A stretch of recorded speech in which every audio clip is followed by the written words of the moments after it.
हाँ जी, तो कैसे हैं आप लोग। इस वीडियो में हम लोग बहुत ही इंटरेस्टिंग और बहुत ही अमेजिंग सब्जेक्ट को पढ़ने वाले हैं जिसका नाम है साइकोलॉजी। हाँ, साइकोलॉजी हमें बताता है कि भूत प्रेत चुड़ैल ये सारी चीज़ें नहीं होती, ये तो मन का भ्रम होता है। जब कोई इंसान बोलता है ना मैंने वहाँ पर भूत चुड़ैल देखा, तो वो सच में वहाँ पर भूत या चुड़ैल नहीं देखा होता है, वो वहाँ पर भ्रमित होता है, इसीलिए वो बोलता है मैं वहाँ पर भूत या चुड़ैल देखा। ठीक है, और इस वीडियो में हम लोग ये भी जानेंगे कि साइकोलॉजी क्या है, साइकोलॉजी का मतलब क्या है, साइकोलॉजी शब्द की जन्म कैसे हुई, साइकोलॉजी का विकास कैसे हुआ और साइकोलॉजी की कितनी शाखाएं यानी कि ब्रांचेस है। और एक और रीज़न था ये वीडियो बनाने का कि मैं कॉम्पिटिटिव एग्ज़ाम में लगभग सभी कॉम्पिटिटिव एग्ज़ाम में देखी कि साइकोलॉजी से रिलेटेड क्वेश्चन पूछ ही देता है। इवन मैंने सीटेट का पेपर देखा तो उसमें भी साइकोलॉजी से रिलेटेड क्वेश्चन पूछ ही दिया था। तो इसी को मैं ज़रूरी समझते हुए ये वीडियो बनाई हूँ ताकि अगर आप कॉम्पिटिटिव एग्ज़ाम में जाकर एग्ज़ाम दे रहे हैं तो साइकोलॉजी से रिलेटेड कोई भी क्वेश्चन को छोड़ करना है, उसको सही सही टिक लगा कर आए। ठीक है, तो चलिए पढ़ते हैं। साइकोलॉजी को हिंदी में बोलते हैं मनोविज्ञान। और साइकोलॉजी जो शब्द है ना, इसका जन्म हुआ है दो लैटिन शब्द से, साइकी और लोगोस। साइकी का मतलब होता है सोल यानी कि आत्मा, और लोगोस का मतलब होता है साइंस यानी कि विज्ञान, और इनको कंबाइन किया जाएगा तो क्या हो जाएगा, साइंस ऑफ सोल यानी कि आत्मा का विज्ञान। तो मनोविज्ञान किसे कहते हैं, जिसके अंतर्गत हम आत्मा के विज्ञान के बारे में पढ़ते हैं। लेकिन ये जो मान्यता थी ना, ये आज से 2000 साल पहले थी। अभी मनोविज्ञान को आत्मा का विज्ञान नहीं माना जाता है। तो बात ये आती है कि मनोविज्ञान किसे कहते हैं अभी के युग में। तो यहाँ पर मैं डिफिनेशन लिख दी हूँ। टाइम बहुत इंपॉर्टेंट है, इसीलिए इम्पोर्टेंट समझते हुए टाइम को मैं पहले से ही डिफिनेशन लिख दी हूँ। साइकोलॉजी यानी कि मनोविज्ञान को मानसिक प्रक्रिया यानी कि मेंटल प्रोसेस, अनुभव यानी कि एक्सपीरियंस एवं विभिन्न संदर्भों में व्यवहारों का अध्ययन यानी कि बिहेवियर का अध्ययन करने वाले विज्ञान के रूप में परिभाषित करते हैं। मतलब चलिए अब मैं समझाती हूँ। तो देखिए, मनोविज्ञान के अंतर्गत हम इंसान के मेंटल प्रोसेस यानी कि मानसिक प्रक्रियाओं के बारे में पढ़ते हैं। मतलब यानी कि इंसान अपने दिमाग से कौन कौन से काम करता है, ये सारी चीज़ों के बारे में पढ़ते हैं। इंसान यानी कि कोई भी व्यक्ति अपने दिमाग से किसी चीज़ को सोचता है, किसी चीज़ को याद करता है, किसी चीज़ को समझता है। ठीक है, या फिर जब कोई भी इंसान रात को सोता है तो सपना क्यों देखता है। अगर रात को सोए हुए इंसान, अगर रात को कमरे में कोई इंसान सोया है तो रात को जाकर दरवाज़ा खटखटाया जाएगा तो उस इंसान को समझ में आ जाता है कि कोई दरवाज़ा खटखटा रहा है, क्यों ऐसा होता है। उसके साथ साथ ये भी देखा जाता है कि आप यहाँ पर बैठे बैठे प्रधानमंत्री के पद पर अपने आप को लेकर चले जाते हैं। यहाँ पर बैठे बैठे आप ताजमहल को देख पाते हैं। ये सारी चीज़ें क्यों होती है, इंसान कैसे किसी चीज़ को समझ लेता है, कैसे किसी चीज़ को जान जाता है, कैसे अपने मम्मी पापा को देखकर समझ जाता है कि ये मेरे मम्मी पापा है, ये मेरा घर है। ये सारी चीज़ें क्यों होती है, इसके पीछे का रीज़न क्या है, इसके पीछे का साइंस क्या है, ये सारी चीज़ें हम पढ़ते हैं साइकोलॉजी यानी कि मनोविज्ञान में। उसके साथ साथ इंसान के अंतर्गत जो अनुभव होता है, एक्सपीरियंस होता है, उसके बारे में भी पढ़ते हैं। जैसे कि अगर आप हमेशा ज़मीन पर आप चलते हैं, ठीक है, अगर आपको रस्सी दे दिया जाए कि लीजिए आप इस पर चलकर दिखाइए, आप नहीं चल सकते हैं क्योंकि आपको एक्सपीरियंस ही नहीं है, अनुभव ही नहीं है। अगर वहीं सर्कस में देखा जाए तो रस्सी पे चल लेते हैं क्योंकि उनको एक्सपीरियंस होता है, वो अनुभव होता है कि कैसे चलना है। आप देखे होंगे छोटे से बच्चे को, उसको चलना नहीं आता, लेकिन जब वो धीरे धीरे एक्सपीरियंस यानी कि अनुभव करता है चलने का तो वो धीरे धीरे चलना सीख जाता है क्योंकि उसको धीरे धीरे अनुभव आ जाता है चलने की, इसीलिए वो चल लेता है। तो ये अनुभव एक्सपीरियंस की क्यों होता है और कैसे होता है, ये सारी चीज़ें हम साइकोलॉजी यानी कि मनोविज्ञान के अंतर्गत पढ़ते हैं। और उसके साथ साथ इंसान कैसे व्यवहार कर पाता है, कैसे हंसता है, कैसे रोता है, कैसे हंसता है, कैसे रोता है, कैसे चिंतित होता है। और उसके साथ साथ अगर आप मान लीजिए गेम खेल रहे हैं तो गेम खेलते समय जब हारने लगते हैं तो आपके अंतर्गत आपके अंदर ये क्या आपके अंदर उत्साह आती है कि मैं कैसा चाल चल दूं जिससे कि मैं जीत जाऊं, उस वक्त का व्यवहार। या फिर अगर आप रात को अंधेरे में अपने छत पर खड़े हैं तो पीछे से अगर छम छम की आवाज़ आए और हाथ आपके कंधे पर आए तो आप उस वक्त तो बहुत ज़्यादा डर जाएंगे, आपका गला और मुंह पूरी तरीके से सूख जाएगा, आपकी धड़कनें तेज़ हो जाएंगी। उस वक्त का व्यवहार क्यों और कैसे होता है, उस वक्त का बिहेवियर, इसके पीछे का रीज़न क्या है, उसके पीछे का साइंस क्या है, ये सारी चीज़ें जो होती है ना साइकोलॉजी यानी कि मनोविज्ञान के अंतर्गत हम ये सारी चीज़ें पढ़ते हैं। ठीक, यहाँ तक क्लियर है। अब देखिए साइकोलॉजी शब्द का विकास कैसे हुआ ये तो समझ गए। अब समझते हैं साइकोलॉजी सब्जेक्ट एक अलग सब्जेक्ट कैसे बना।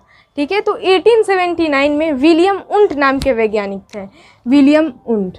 ठीक है, वो जर्मनी के लिप्जिंग शहर में साइकोलॉजी की प्रथम प्रयोगशाला लाइब्रेरी स्थापित की, जिसके वजह से 1879 से ही साइकोलॉजी को एक अलग सब्जेक्ट माना जाने लगा।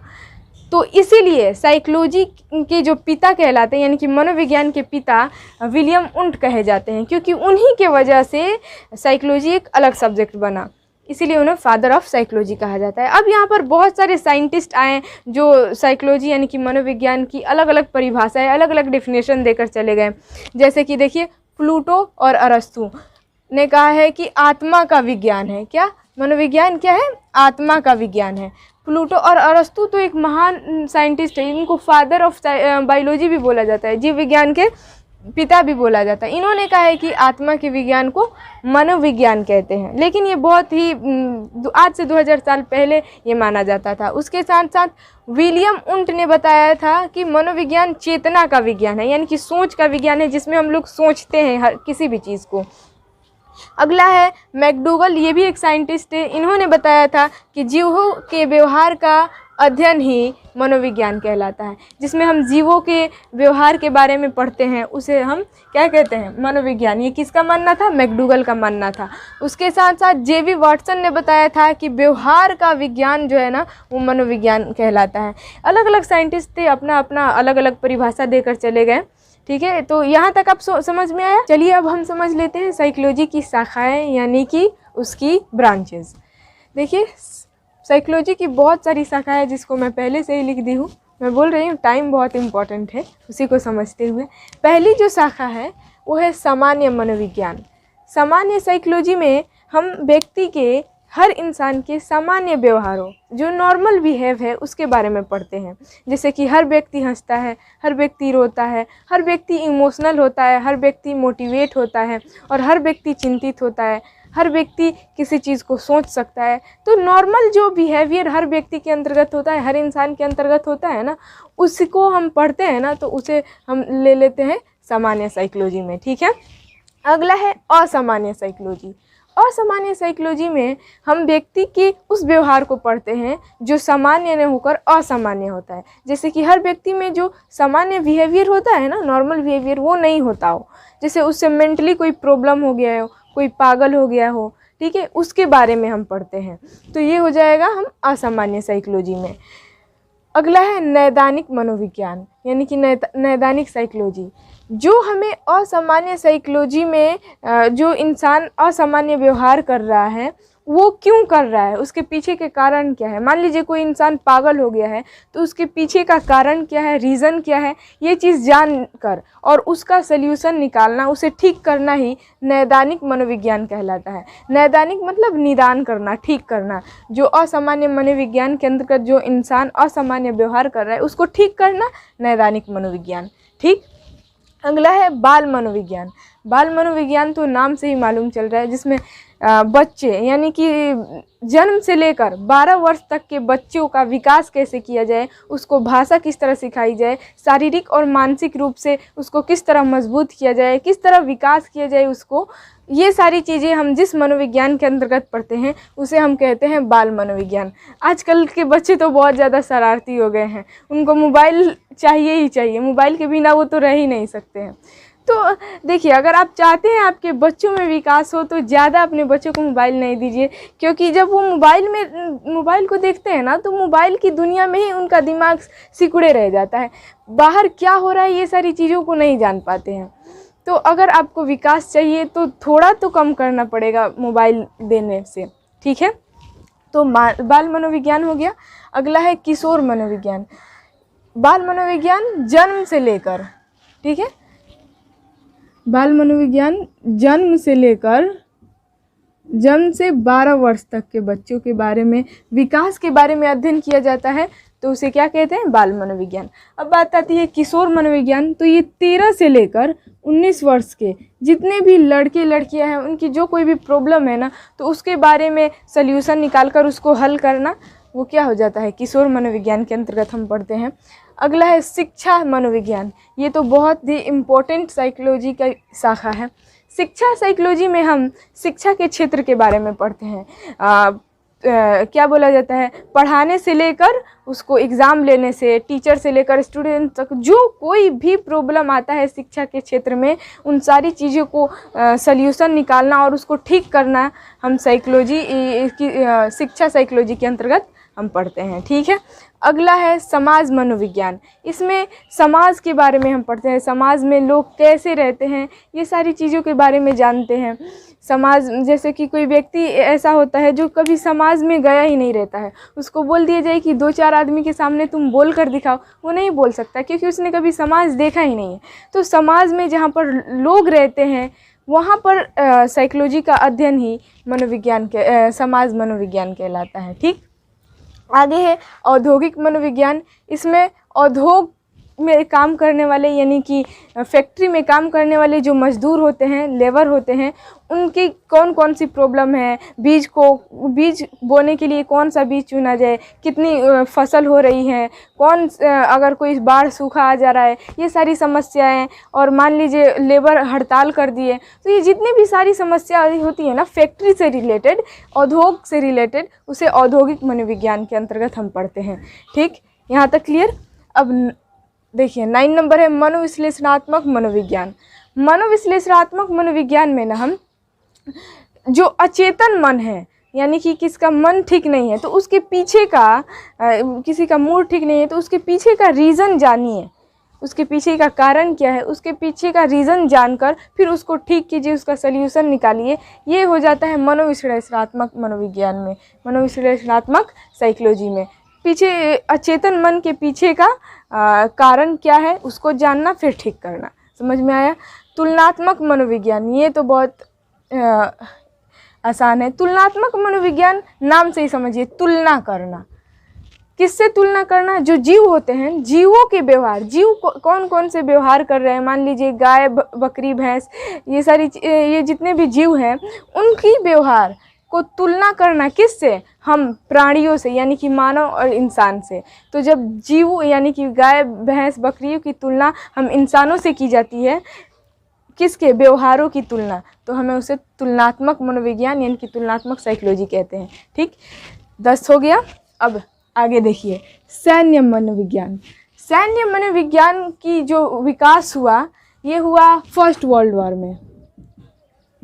प्रथम विश्व युद्ध हुआ था ना, तब इसका विकास हुआ, फर्स्ट वर्ल्ड वॉर। सैन्य मनोविज्ञान के अंतर्गत हम सैनिकों के बारे में पढ़ते हैं, सैनिक से रिलेटेड कौन कौन सी प्रॉब्लम है उसको जानना, उसको समझना, ठीक है। सैनिकों का जो क्या बोला जाता है, मॉनिटर कौन बने, ये सारी चीज़ें सैन्य मनोविज्ञान के अंतर्गत उनके प्रॉब्लम को हल करना सैन्य साइकोलॉजी के अंतर्गत आता है, ठीक है। अगला है शरीर क्रिया मनोविज्ञान। शरीर क्रिया मनोविज्ञान, इसमें हम व्यक्ति के, सिर्फ व्यक्ति, साइकोलॉजी का मतलब होता है, मनोविज्ञान का शुरू में ही बता चुकी हूँ, इंसान के व्यवहारों के में पढ़ना, यानी कि सिर्फ इंसान, सिर्फ व्यक्ति के बारे में पढ़ा जाता है। तो शरीर क्रिया मनोविज्ञान, शरीर क्रिया मनोविज्ञान के अंतर्गत हम पढ़ते हैं व्यक्ति की शरीर की बनावट, संरचना, वो व्यवहार किस तरह करता है, ये सारी चीज़ें हम मनोविज्ञान के अंतर्गत पढ़ते हैं, शरीर क्रिया मनोविज्ञान के अंतर्गत। इसमें क्या आ जाता है, ब्रेन आता है, मसल्स आ जाता है, ठीक है। उसके साथ साथ मसल्स, न्यूरॉन सिस्टम, ये सारी चीज़ें, सेंस ऑर्गन, ये सारी चीज़ें हम पढ़ते हैं शरीर क्रिया मनोविज्ञान में। कैसे मतलब शरीर की संरचना होती है, बनावट होती है, ये सारी चीज़ें इसी में पढ़ा जाता है।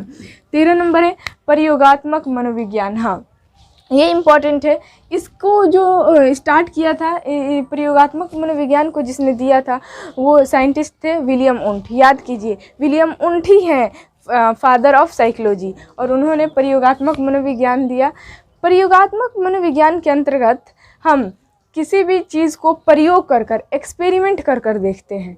ठीक है, जैसे कि मान लीजिए आपको पता करना है कि आपका दोस्त कितना डरता है, तो आप क्या करेंगे, आप अपने दोस्त से कहेंगे कि उसको लेकर जाओ एक कमरे में और उसको बंद कर कर उसको डराने की कोशिश कीजिए। आपको पता चल जाएगा कि आपका दोस्त कितना डरता है। तो क्या आप एक्सपेरिमेंट किए ना? तो वही बात है, इसमें एक्सपेरिमेंट कर कर देखा जाता है, प्रयोग कर कर देखा जाता है, उसे प्रयोगात्मक साइकोलॉजी कहते हैं। इसके जनक कौन है? विलियम वुंट है। ठीक है, विलियम वुंट। चलिए अगला है पर्यावरणीय मनोविज्ञान। पर्यावरणीय मनोविज्ञान के अंतर्गत हम व्यक्ति यानी इंसान और पर्यावरण से संबंध के बारे में जानते हैं, यानी कि इन्वायरमेंट और ह्यूमन बीइंग से क्या संबंध है, ये सारी चीज़ें हम पर्यावरणीय मनोविज्ञान के अंतर्गत यानी कि पर्यावरणीय साइकोलॉजी के अंतर्गत जानते हैं। अगला है व्यक्तिक भिन्नता का मनोविज्ञान। व्यक्तिक भिन्नता का साइकोलॉजी उसे कहते हैं जिसके अंतर्गत हम हर व्यक्ति एक दूसरे से कितना डिफरेंट है, ये सारी चीज़ें हम व्यक्तिक भिन्नता के अंतर्गत जानते हैं। मतलब हर व्यक्ति तो एक दूसरे से सिमिलर नहीं होता है, एक दूसरे से अलग अलग ही होता है। कोई भी इंसान इस दुनिया में एक दूसरे से गुण में या फिर चेहरे में सिमिलर नहीं है, अलग अलग है।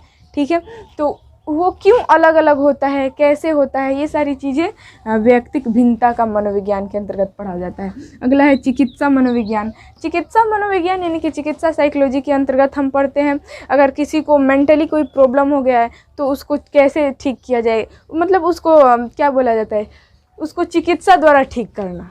ठीक है, चिकित्सा मनोविज्ञान। अगला है 17 विकासात्मक मनोविज्ञान। विकासात्मक मनोविज्ञान के अंतर्गत हम ह्यूमन बीइंग के अंतर्गत देखते हैं उसके जन्म से लेकर मरने तक जो कोई भी विकास किया है। मान लीजिए कोई इंसान जन्म लिया, फिर बड़ा हुआ, उसकी शादी हो गई, फिर बूढ़ा हो गया, मर गया, तो ये जितने भी ये सारी चीज़ें हैं ना, जन्म से लेकर मरने तक जितना विकास किया, जितना डेवलपमेंट किया, वो क्यों किया, कैसे किया, ये सारी चीज़ें जो है ना विकासात्मक मनोविज्ञान यानी कि साइकोलॉजी के अंतर्गत पढ़े जाते हैं।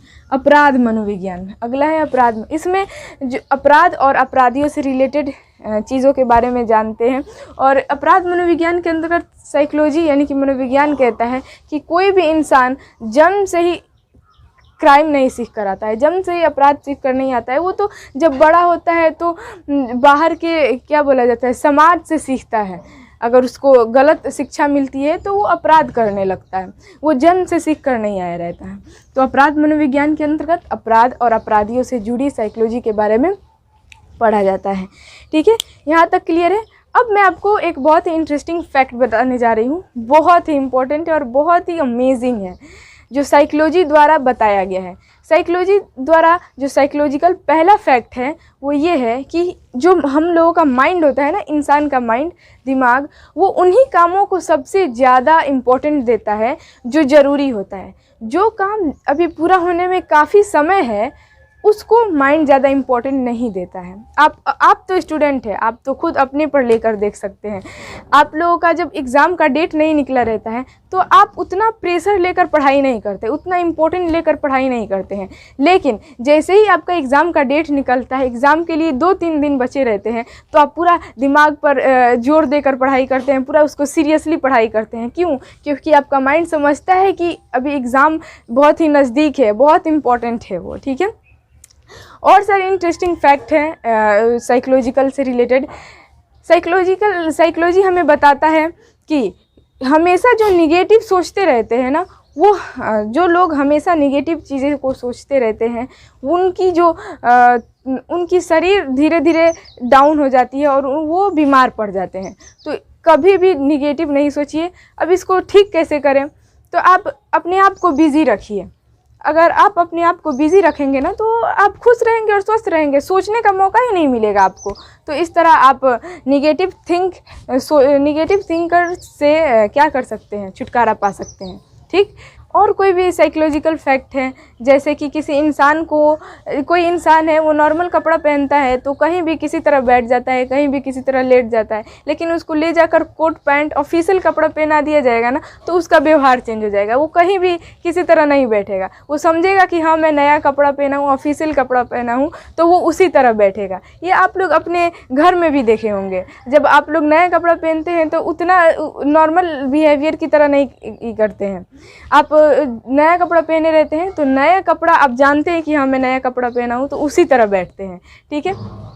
कुछ और भी साइकोलॉजिकल फैक्ट हैं, जैसे कि जब हमें किसी बात पर भरोसा नहीं होता है ना तो हम उस बात का बचाव करने लगते हैं। जैसे कि हमें किसी को गलत साबित करना है, हमें मालूम नहीं है कि वो गलत है कि सही है, तो हम समाज में हम अपनी बातों को ऐसे रखेंगे कि मैं अपने आप को गलत भी नहीं साबित करूंगी और ऐसे अपनी बातों को बचाव करूंगी जैसे कि मेरा भी बात नहीं पकड़ा है और उसको गलत भी साबित करना है मुझे, तो हम अपनी बातों का बचाव करते रहते हैं, ठीक है, जब हमें अपनी बातों पर भरोसा नहीं होता है। और ये साइकोलॉजी की शाखाएं समझ में आ गई। एक और बात, जो साइकोलॉजिस्ट होते हैं ना वो साइकोलॉजी को पढ़े रहते हैं, उनको साइकोलॉजी के बारे में नॉलेज होती है, इसीलिए अगर आप साइकोलॉजिस्ट के सामने जाएंगे ना तो आपके चेहरे का एक्सप्रेशन देखकर बता देगा कि आप क्या सोच रहे हैं। साइकोलॉजिस्ट बहुत ही ज़्यादा पावरफुल होते हैं, वो किसी भी इंसान के चेहरे को देखकर बता सकते हैं कि आप क्या सोच रहे हैं। तो तब तक के लिए जय हिंद और खुदा हाफिज़।